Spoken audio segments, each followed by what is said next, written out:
ওম শান্তি। আজ 21শে ডিসেম্বর 2024 প্রাত মুরলি।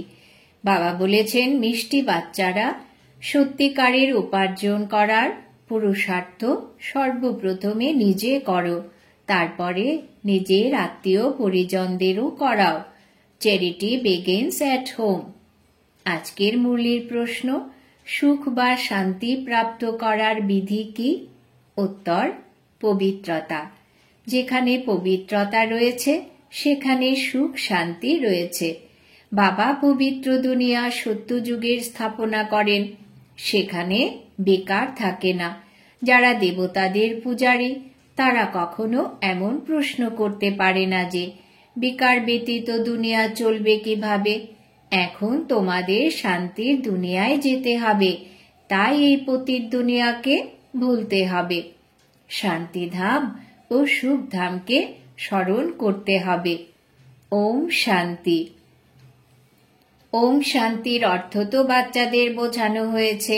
শিব বাবাও ওম শান্তি বলতে পারেন, তো শালগ্রাম বাচ্চারাও বলতে পারে। আত্মা বলে ওম শান্তি। Son of silence father. শান্তির জন্য জঙ্গলে গিয়ে উপায় সন্ধান করতে হয় না। আত্মা তো হলোই সাইলেন্স, এরপরে আর কি উপায় করবে? এই কথা বাবা বসে বোঝান। সেই বাবাকেই বলা হয়, সেখানে নিয়ে চলো যেখানে সুখ শান্তি প্রাপ্ত হবে। শান্তি বা সুখ সব মানুষই চেয়ে থাকে, কিন্তু সুখ ও শান্তির পূর্বে চাই পবিত্রতা। পবিত্রকে পাবন, অপবিত্রকে পতিত বলা হয়। পতিত দুনিয়ায় মানুষ ডাকতে থাকে যে এসে আমাদের পবিত্র দুনিয়ায় নিয়ে চলো। তিনি হলেন পতিত দুনিয়া থেকে উদ্ধার করে পবিত্র দুনিয়ায় নিয়ে যাওয়ার পথপ্রদর্শক। সত্যযুগে পবিত্রতা থাকে, কলিযুগে থাকে অপবিত্রতা। ওটা হলো ভাইসলেস। ওটা ভাইসলেস দুনিয়া, আর এটা হলো ভিশাস দুনিয়া, অর্থাৎ পাপপূর্ণ দুনিয়া। এই কথা তো বাচ্চারা জানে। দুনিয়া বৃদ্ধি হতেই থাকে। সত্যযুগ হলো ভাইসলেস দুনিয়া, তো অবশ্যই মানুষ কম থাকবে। সেই কম সংখ্যায় কারা থাকবে? অবশ্যই সত্যযুগে দেবী দেবতাদের রাজত্বই থাকে, যাকে সুখের দুনিয়া বা সুখধাম বলা হয়। এটা হলো দুঃখধাম। দুঃখধামকে সুখধামে পরিণত করেন একমাত্র পরম পিতা পরমাত্মা। সুখের উত্তরাধিকার অবশ্যই বাবাই দেবেন। এখন সেই পিতা নিজে বলছেন, দুঃখধামকে ভুলে যাও, শান্তিধাম এবং সুখধামকে স্মরণ করো। একেই মন্মনাভব বলা হয়। বাবা এসে বাচ্চাদেরকে সুখধামের সাক্ষাৎকার করান, দুঃখধামের বিনাশ করিয়ে শান্তিধাম নিয়ে যান। এই চক্রটি বুঝতে হবে। 84 জন্ম নিতে হয়। যারা প্রথমে সুখধামে আসে তাদের হয় 84 জন্ম। শুধুমাত্র এই কথাটুকু স্মরণ করলেও বাচ্চারা সুখধামের মালিক হতে পারবে। বাবা বলেন, বাচ্চারা শান্তিধামকে স্মরণ করো এবং পরে উত্তরাধিকার অর্থাৎ সুখধামকে স্মরণ করো। সর্বপ্রথমে তোমরা শান্তিধামে যাও, তাই নিজেদেরকে শান্তিধাম ব্রহ্মাণ্ডের মালিক নিশ্চয় করো। চলতে ফিরতে নিজেদের সেখানকার বাসিন্দা নিশ্চয় করলে এই দুনিয়ার কথা ভুলে যাবে। সত্যযুগ হলো সুখধাম, কিন্তু সবাই তো সত্যযুগে আসতে পারবে না। এইসব কথা সেই বুঝবে যে দেবতার পূজারী হবে। এ হলো প্রকৃত উপার্জন, যা সত্য পিতা শেখান। বাকি সবই হলো মিথ্যা উপার্জন। অবিনাশী জ্ঞান রত্নের উপার্জনকেই প্রকৃত সত্য উপার্জন বলা হয়। বাকি বিনাশী ধন সম্পদ সবই হলো মিথ্যা উপার্জন। দাপর থেকে মিথ্যা উপার্জন করে এসেছ। এই অবিনাশী প্রকৃত সত্য উপার্জনের প্রালব্ধ সত্য যুগ থেকে শুরু হয়ে ত্রেতায় পূর্ণ হয়, অর্থাৎ অর্ধকল্প ভোগ করো। তারপরে শুরু হয় মিথ্যা উপার্জন, যার দ্বারা অল্পকাল ক্ষণভঙ্গুর সুখের প্রাপ্ত হয়। এই অবিনাশী জ্ঞান রত্ন জ্ঞান সাগরই প্রদান করেন। সত্য উপার্জন সত্য পিতাই করান। ভারত সত্য খণ্ড ছিল, ভারতই এখন মিথ্যা খণ্ড হয়েছে। অন্য খণ্ডগুলোকে সত্য খণ্ড মিথ্যা খণ্ড বলাই হয় না। সত্য খণ্ড নির্মাণ করেন তিনি বাদশাহ, তিনি সত্য। সত্য হলেন একমাত্র গডফাদার, বাকিরা হলেন মিথ্যা ফাদার। সত্য যুগেও সত্য ফাদার থাকেন, কারণ সেখানে মিথ্যা পাপ কিছুই হয় না। এই হলো পাপ আত্মাদের দুনিয়া, ওটা হলো পুণ্য আত্মাদের দুনিয়া। অতএব এখন এই সত্য উপার্জন করার জন্য কত পুরুষার্থ করা উচিত। যারা কল্পপূর্বে উপার্জন করেছিল তারাই করবে। প্রথমে নিজে সত্য উপার্জন করে তারপর পিতৃকুল এবং শ্বশুরকুলেও এই সত্য উপার্জন করাতে হবে। Charity begins at home. সর্বব্যাপী জ্ঞান নিয়ে ভক্তি করা অসম্ভব। যখন সবাই ভগবানের রূপে, তখন ভক্তি কার করবে? তো এই পাপ থেকে উদ্ধার করার পরিশ্রম করতে হয়।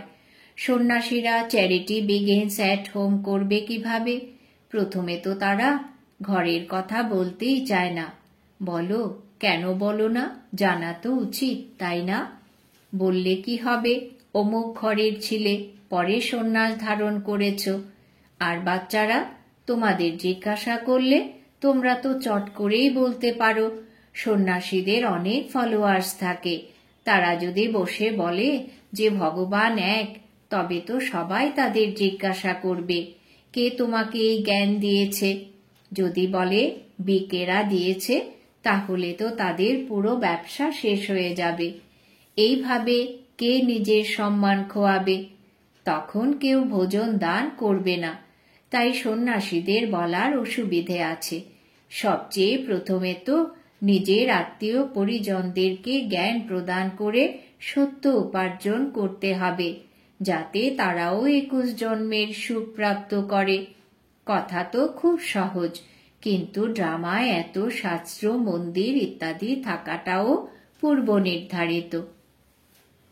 পতিত দুনিয়ার মানুষ বলে পবিত্র দুনিয়ায় নিয়ে চলো।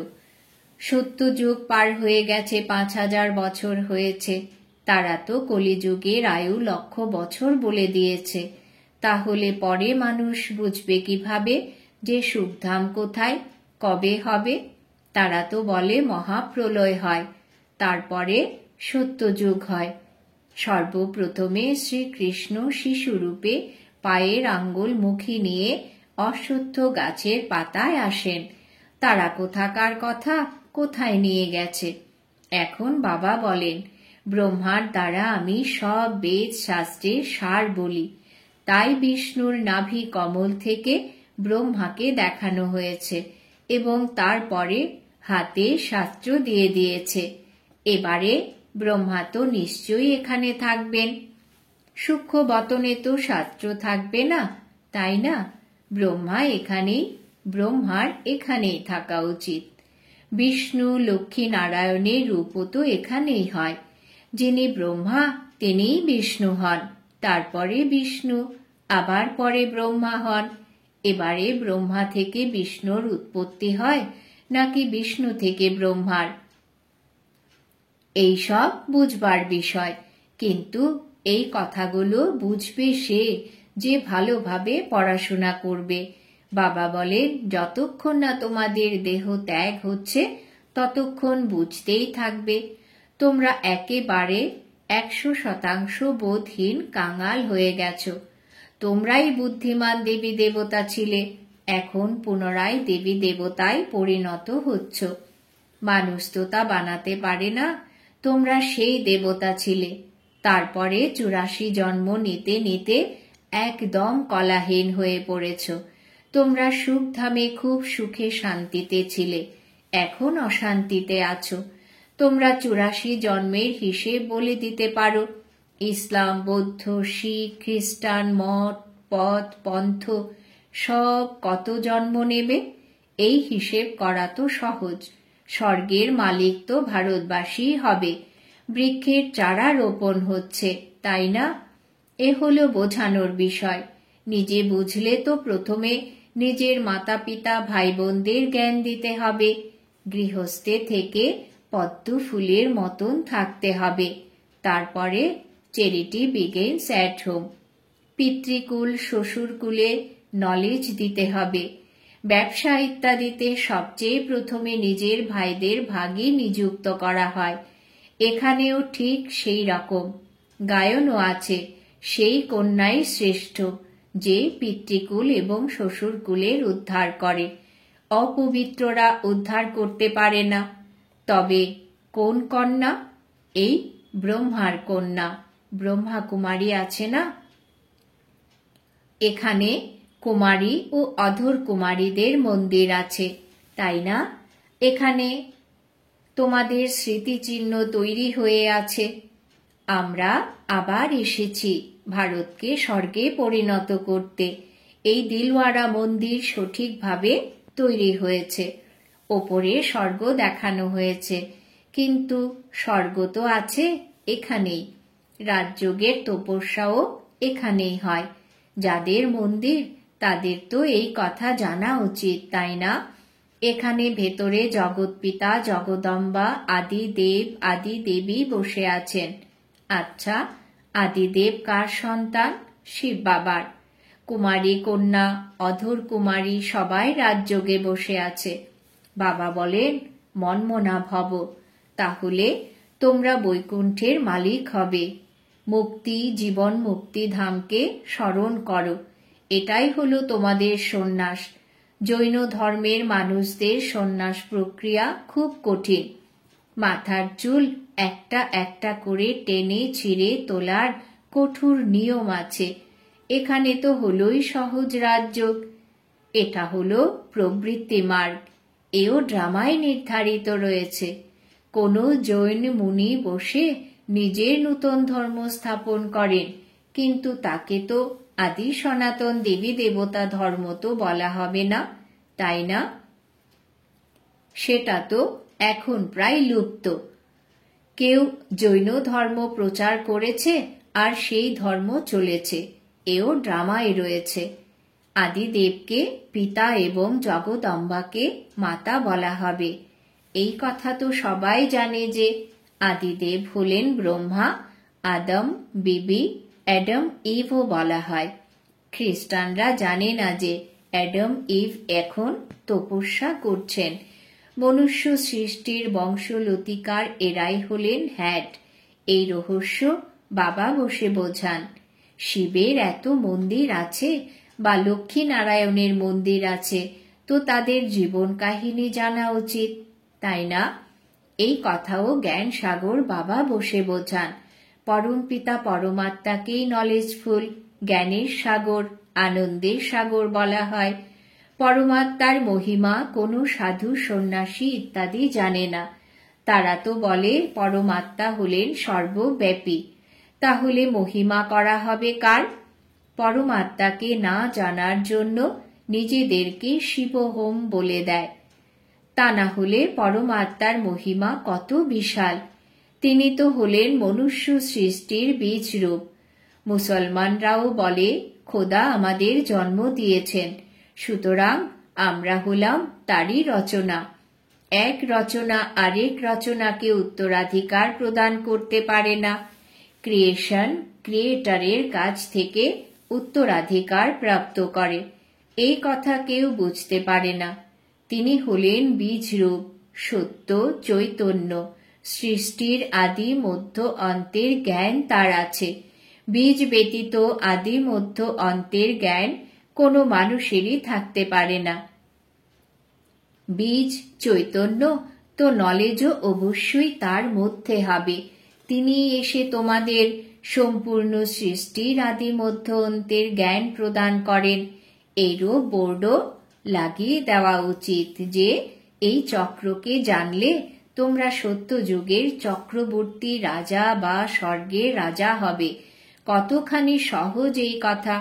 বাবা বলেন, যতদিন বাঁচবে ততদিন আমাকে স্মরণ করতে হবে। আমি নিজে তোমাদের এই বশীভূত করার মন্ত্র প্রদান করি। এখন তোমাদের স্মরণ করতে হবে বাবাকে। যারা কল্পপূর্বে উপার্জন করেছিল তারাই করবে। প্রথমে নিজে সত্য উপার্জন করে তারপর পিতৃকুল এবং শ্বশুরকুলেও এই সত্য উপার্জন করাতে হবে। Charity begins at home. সর্বব্যাপী জ্ঞান নিয়ে ভক্তি করা অসম্ভব। যখন সবাই ভগবানের রূপে, তখন ভক্তি কার করবে? তো এই পাপ থেকে উদ্ধার করার পরিশ্রম করতে হয়। সন্ন্যাসীরা চ্যারিটি বিগিনস অ্যাট হোম করবে কিভাবে? প্রথমে তো তারা ঘরের কথা বলতেই চায় না। বলো, কেন বলো না? জানা তো উচিত, তাই না? বললে কি হবে, অমুক ঘরের ছিলে, পরে সন্ন্যাস ধারণ করেছ। আর বাচ্চারা, তোমাদের জিজ্ঞাসা করলে তোমরা তো চট করেই বলতে পারো। সন্ন্যাসীদের অনেক ফলোয়ার্স থাকে। তারা যদি বসে বলে যে ভগবান এক, তবে তো সবাই তাদের জিজ্ঞাসা করবে, কে তোমাকে এই জ্ঞান দিয়েছে? যদি বলে বিকেরা দিয়েছে, তাহলে তো তাদের পুরো ব্যবসা শেষ হয়ে যাবে। এইভাবে কে নিজের সম্মান খোয়াবে? তখন কেউ ভোজন দান করবে না। তাই সন্ন্যাসীদের বলার অসুবিধে আছে। সবচেয়ে প্রথমে তো নিজের আত্মীয় পরিজনদেরকে জ্ঞান প্রদান করে সত্য উপার্জন করতে হবে, যাতে তারাও 21 জন্মের সুখ প্রাপ্ত করে। কথা তো খুব সহজ, কিন্তু ড্রামায় এত শাস্ত্র, মন্দির ইত্যাদি থাকাটাও পূর্ব নির্ধারিত। পতিত দুনিয়ার মানুষ বলে পবিত্র দুনিয়ায় নিয়ে চলো। সত্যযুগ পার হয়ে গেছে, 5000 বছর হয়েছে। তারা তো কলিযুগের আয়ু 1,00,000 বছর বলে দিয়েছে। তাহলে পরে মানুষ বুঝবে কিভাবে যে সুখধাম কোথায়, কবে হবে? তারা তো বলে মহাপ্রলয় হয়, তারপরে সত্যযুগ হয়। সর্বপ্রথমে শ্রীকৃষ্ণ শিশুরূপে পায়ের আঙ্গুল মুখে নিয়ে অশ্বত্থ গাছের পাতায় আসেন। তারা কোথাকার কথা কোথায় নিয়ে গেছে? এখন বাবা বলেন, ব্রহ্মার দ্বারা আমি সব বেদ শাস্ত্রের সার বলি। তাই বিষ্ণুর নাভি কমল থেকে ব্রহ্মাকে দেখানো হয়েছে এবং তারপরে হাতে শাস্ত্র দিয়ে দিয়েছে। এবারে ব্রহ্মা তো নিশ্চয়ই এখানে থাকবেন। সূক্ষ্ম বতনে তো শাস্ত্র থাকবে না, তাই না? ব্রহ্মার এখানেই থাকা উচিত। বিষ্ণু লক্ষ্মী নারায়ণের রূপও তো এখানেই হয়। যিনি ব্রহ্মা তিনিই বিষ্ণু হন, তারপরে বিষ্ণু, আবার পরে ব্রহ্মা হন। এবারে ব্রহ্মা থেকে বিষ্ণুর উৎপত্তি হয় নাকি বিষ্ণু থেকে ব্রহ্মার? এই সব বুঝবার বিষয়, কিন্তু এই কথাগুলো বুঝবে সে যে ভালোভাবে পড়াশোনা করবে। বাবা বলেন, যতক্ষণ না তোমাদের দেহ ত্যাগ হচ্ছে ততক্ষণ বুঝতেই থাকবে। তোমরা একেবারে 100% বোধহীন কাঙাল হয়ে গেছ। তোমরাই বুদ্ধিমান দেবী দেবতা ছিলে, এখন পুনরায় দেবী দেবতায় পরিণত হচ্ছ। মানুষ তো তা বানাতে পারে না। তোমরা সেই দেবতা ছিলে, তারপরে 84 জন্ম নিতে নিতে একদম কলাহীন হয়ে পড়েছ। তোমরা সুখধামে খুব সুখে শান্তিতে ছিলে, এখন অশান্তিতে আছো। তোমরা 84 জন্মের হিসেব বলে দিতে পারো।